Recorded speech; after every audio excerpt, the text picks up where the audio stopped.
orangnya kan makin menderita ya, Orang makin karena menderita.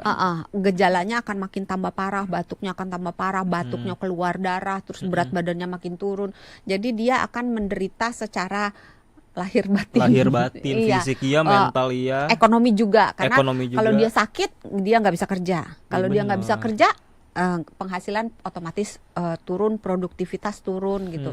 Terus si orang yang sakit ini kalau nggak diobati dengan benar, otomatis bakterinya akan traveling kemana-mana. Yang tadinya cuma di paru, dia jalan-jalan ke Iya, otak, tadi ke otak, ginjal, ke kulit, mata, ke semua semua bagian bisa. tubuh kita bisa gitu.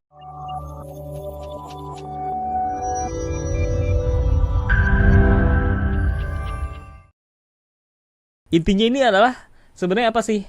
Kan tadi kita udah ngebahas soal Pengobatan. pengobatan. Ya. Ada 3 ya kan? Ya. Ada simptomatik, yang pertama suportif, simptomatik sama kausatif. Nah, ini apa yang sebenarnya terjadi, Dok? Kalau TBC ini tidak diobati dengan benar atau ada satu stepnya yang miss gitu. Nah, kalau satu stepnya yang miss itu cuma suportif, Mm-mm. ya udah, Oh, nggak paling apa-apa. sembuhnya lama.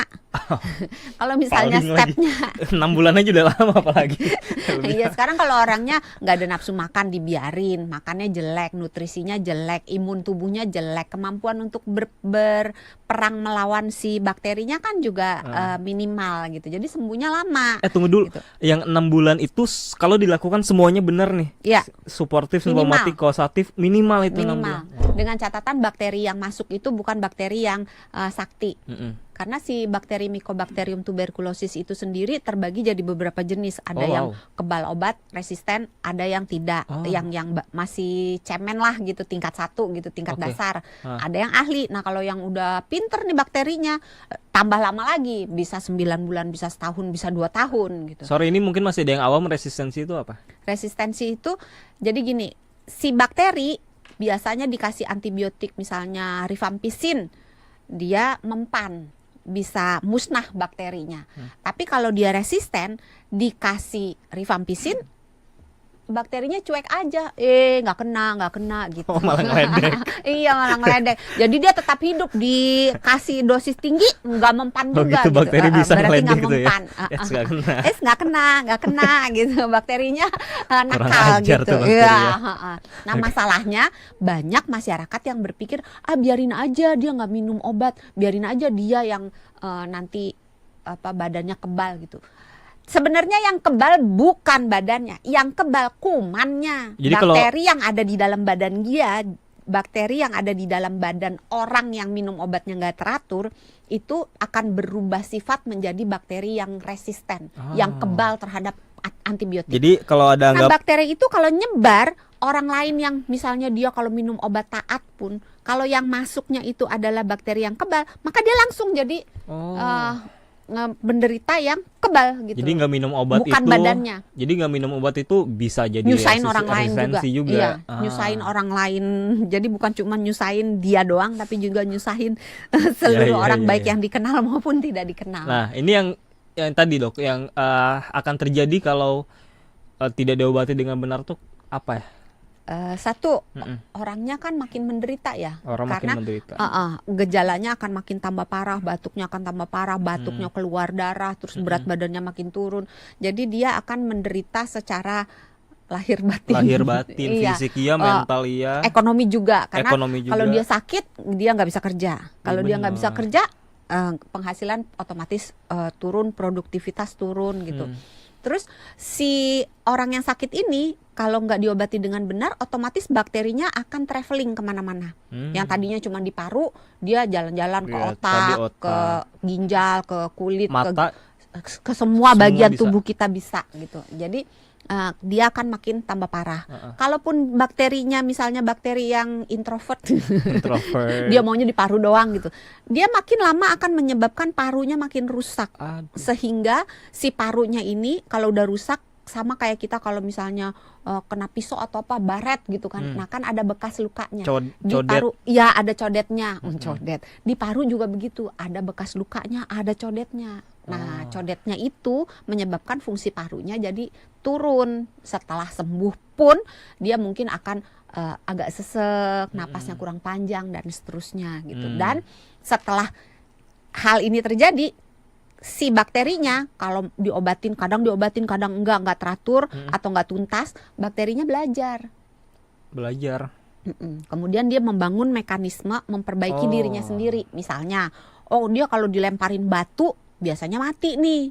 Terus misalnya dilemparin batu, gentengnya bocor, terus dia jadi mati gitu kan. Nah terus si bakterinya belajar, berarti kalau dilemparin batu gue mesti pasang seng nih gitu kan, pasang perisai gitu. Nah si bakteri ini belajar untuk mengubah dirinya supaya dia bisa kebal terhadap serangan antibiotik.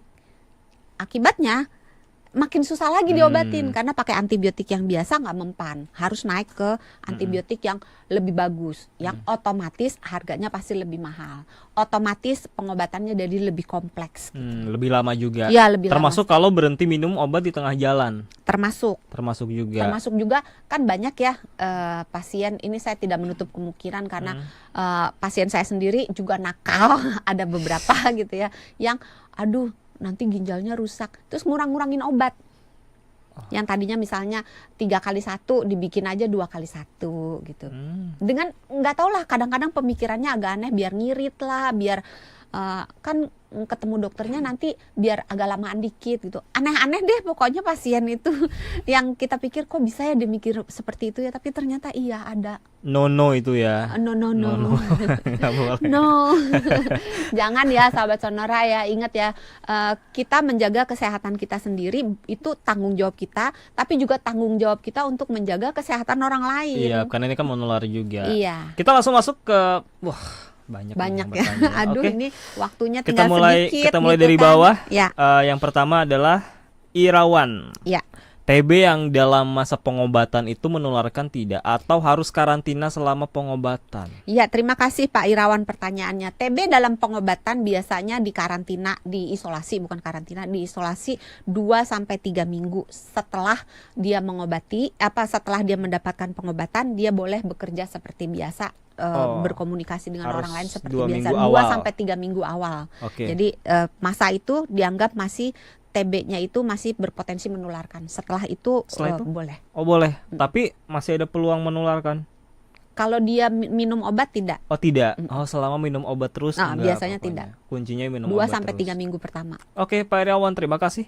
Ada juga Budi, penyebab utama dari kanker paru khususnya di Jakarta itu apa? Lalu ciri-cirinya mulai gejala menjadi kanker paru itu seperti apa? Iya, terima kasih Pak Budi atas pertanyaannya. Ini agak melenceng karena kita ngomongin TB, ini ngomongin kanker paru, tapi nggak apa-apa saya jawab juga. Penyebab utama kanker paru sampai saat ini yang diketahui adalah masih rokok.